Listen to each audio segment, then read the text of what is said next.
Director of Restorative Resolutions here in Winnipeg, and Angela Nelson is someone who is working through the program. Lana, why is this type of justice important to have? Why? There are a number. Restorative justice doesn't work for just anybody. We work on what's called a model of change. And the model of change is that it starts with a notion of pre-contemplative. A lot of people who are getting in trouble with the law are what we call pre-contemplative. They don't see that there's a problem, or if there's a problem, it's somehow outside of them. In other words, they're not taking the responsibility, they're not being accountable.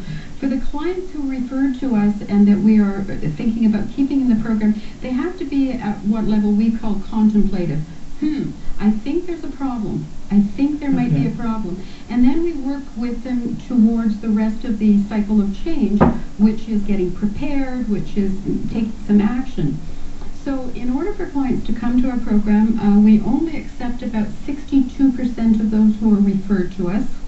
The referrals, as I said, could come anywhere from defense, judges, crowns, probation sends clients to us, and some clients refer themselves to us.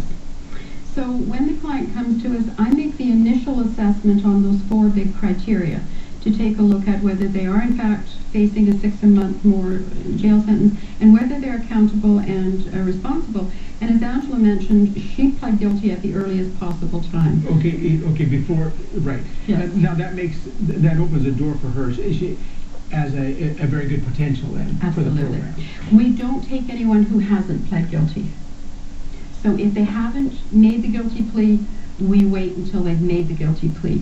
Because in a restorative justice model, the client has to take responsibility for what they've done, and if they're saying, I haven't done it, then we can't work towards it. Now, is someone eligible after they've already in the prison system, if they're already have been incarcerated, or do they have to get involved before that happens? Well, there are some clients who are held in remand, so some clients who before sentencing. Before sentencing, we like to get them out of jail, so sometimes we work with Crown prosecutors to get them out of jail.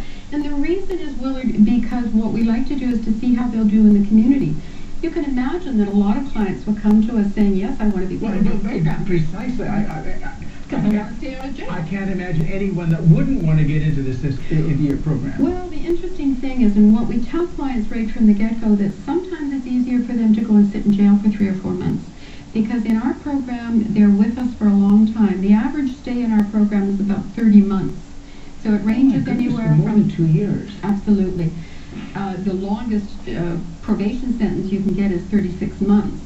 But there's also a conditional sentence now that can be added to that. So some of our clients are with us for 5 years.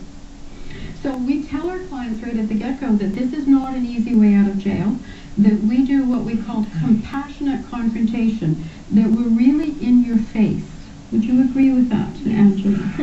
So a lot of accountability then. I mean, a real close accountability, much more than maybe a typical probation program. Absolutely. Yes.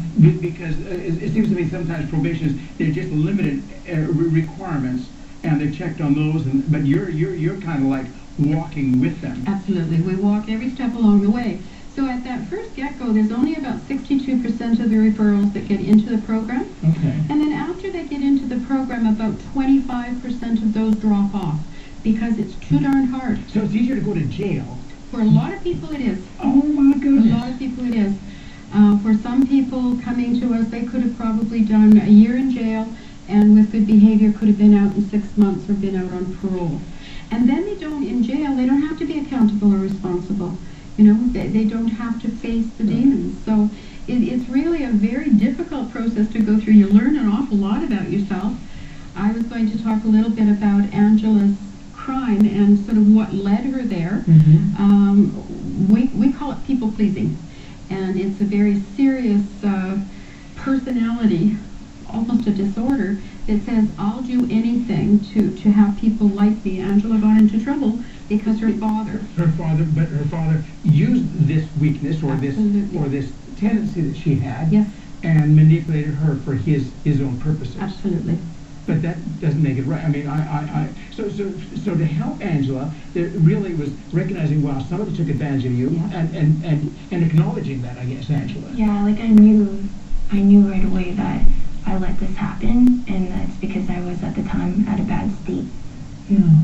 Wow. Now no, so somehow in helping Angelo, it was you needed to help get someone to help you so you wouldn't have this tendency to go back there again. Because if it isn't your dad, it could be somebody, a guy that likes you or you like or whatever. Yeah. I mean, the next person coming into your life would be able to manipulate you again and get you to do stuff that you shouldn't be doing. Exactly, that's what was happening. They kept like. Oh, it was happening. Okay, Yeah. so you could see a pattern building in your life that was Yeah. the long-term result is not a good result.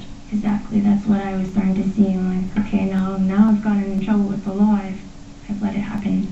I've Sure. let it go too far. Sure, before this, you were pleasing people anyway. Yeah. But now it became an illegal activity. But it Exactly. wasn't good to please people all along, was it? No, it wasn't. There's a line that you have to draw, Yeah. that kind of thing. So I went through women's group and everything to build my self-esteem, set boundaries, and realize that that's what I was doing, was people pleasing. Okay, so and this is a process. I mean, this is changing you. I mean, you're going through major change. Exactly, yes.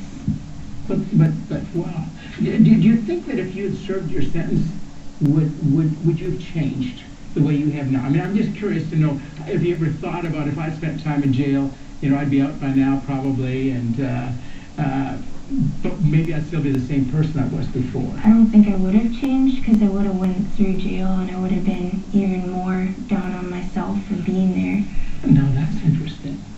Yeah, you'd have seen yourself as more of a loser, Exactly. and which would make you more vulnerable to the next person manipulating you. Exactly. That's how I would have expected that to happen if I would have went to jail. Wow. Well, after the break, restoring relationships between victims and perpetrators.